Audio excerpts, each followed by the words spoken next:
54వ వివాహం చేసుకుంటున్నాను అని వారి గ్రామంలో అంతా కూడా చాటింపు వేయించారు. రమణమణమణమణ ఇందు మూలంగా తెలియజేయండి ఏమనగా, ఈ మహారాజు గారి ముచ్చటగా 54వ వివాహానికి వచ్చిన వారందరికీ కూడా ఆడవారికి బంగారు నెక్లెస్లు, గాజులు, ఈ బంగారు ఆభరణాలన్నీ ఇచ్చేస్తారు, మంచి మంచి పట్టు చీరలు ఇచ్చేస్తారు.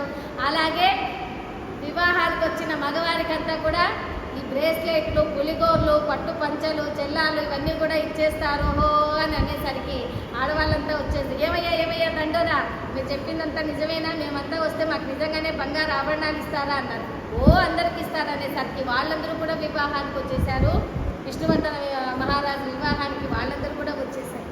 ఇది ఇలా ఉండగా ఇక అమ్మవారు అగ్నిగుండ ప్రవేశం చేయాలి ఇక 3 రోజులు ముందుగా అని అనుకుంటూ ఉండగా ఈ భాస్కరాచార్యుల వారన్నీ కూడా సిద్ధం చేశారు. ఇక అంటే ఎప్పుడైతే మాఘమాసం విధి ఆ శుభముహూర్తం ఎప్పుడైతే ఉందో ఆ ముహూర్తానికి ముందే భాస్కరాచార్యుల వారు కుసుమశ్రేష్ఠ గారితో చెప్పారు, ఓ కుసుమాంబ, ఆ అమ్మాయి వాసవికి మీరు 18 మంది కన్యలతో మంగళ స్నానాలు చేయించాలి. అలాగే వాళ్ళు మంగళ స్నానాలు అంటే 18 మంది కన్యల చేత మంగళ స్నానాలు చేయించారు వాసవికి. కనుకనే ఈ రోజుకి మనము వాసవి జయంతి, వాసవి ఆత్మార్పణ రోజుల్లో కూడా అమ్మవారికి 18 మంది కన్యలతో ఇలాగ అమ్మవారికి అభిషేకం చేయిస్తూ ఉన్నాం. ఇలాగా అమ్మవారి అభిషేకాలు స్నానం చేయించేటప్పుడు కుసుమాంబ గారికి కంటి నిండా నీళ్లు దూకిపోతున్నాయి, కంటి నిండా నీళ్ళు వచ్చేస్తున్నాయి. ఎందుకంటే ఇక అమ్మవారు అగ్నిగుండ ప్రవేశం చేస్తుందంటే ఏ తల్లికైనా బాధనే కదా.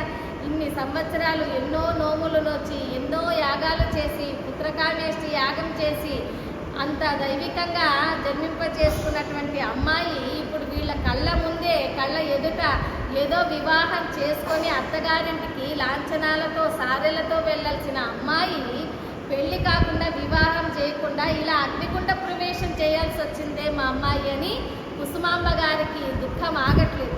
అప్పుడు ఆ కుసుమాంబ గారు అడుగుతున్నది, ఓ వాసవి, ఏమిటమ్మా ఈ బాధ, ఎంతకమ్మా మాకు ఇంత దుఃఖం, ఇంత మంచి వాళ్ళకే ఇన్ని కష్టాలు వస్తాయా, ఎప్పుడు చెడ్డవాళ్ళు ఎప్పుడు చూసినా ఏదో సుఖంగా వాళ్ళు అత్తనే హ్యాపీగా ఉంటారు, మరి మంచి వాళ్ళకే ఎందుకమ్మా ఇలా కష్టాలు వస్తాయంటే అప్పుడు అమ్మవారు అంటుంది, ఎంత మంచి ప్రశ్న వేశావమ్మా, అవును మంచి వాళ్ళకే కష్టాలు వస్తాయి. ఎందుకంటే భగవంతుడు చిన్న చిన్న ప్రశ్నలు, చిన్న చిన్న కష్టాలు పెట్టి పరీక్షిస్తాడు.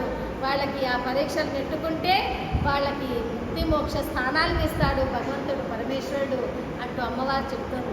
ఇక ఆ తర్వాత అమ్మవారికి ఇష్టమైన క్షీరాన్నం, క్షీరం అంటే పాలు అన్నం అంటే అమ్మవారికి ఇష్టమైన క్షీరాన్నాన్ని